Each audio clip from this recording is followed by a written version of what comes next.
Did you know you can make your lilies last longer just by removing one tiny part?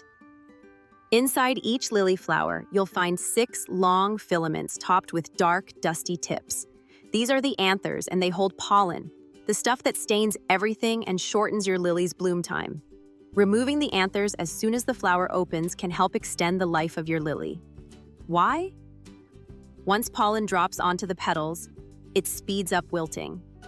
Plus, pollen stains are hard to clean off delicate petals, or your clothes and tablecloths. To remove them, gently pinch the base of each anther and pull it away. Be careful not to touch the petals. You want to keep them as pristine as possible. The result? A cleaner, longer-lasting bloom that looks fresher for days. Try this simple trick the next time you bring home lilies or have them bloom in your garden. It takes just seconds, and your flowers will thank you. Let me know what you think in the comments, and thanks for watching.